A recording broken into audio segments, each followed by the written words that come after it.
નમસ્કાર દર્શક મિત્રો, ટીવી18 ન્યૂઝમાં આપનું સ્વાગત છે। પ્રેગાબાલિન દવા કૌભાંડનો પર્દાફાશ।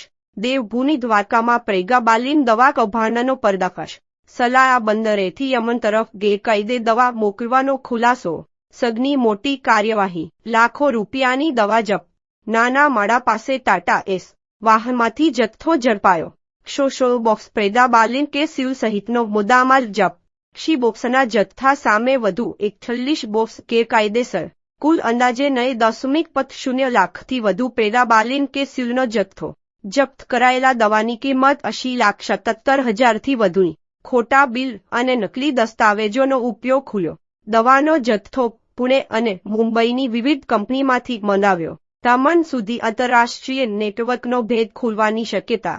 પક્ષ આરોપીઓ સામે પોલીસે ગુનો નોંધી કાર્યવાહી હાથ ધરી। ડ્રગ્સ એન્ડ કોસ્મેટિક્સ એક્ટ હેઠળ કાર્યવાહી શરૂ।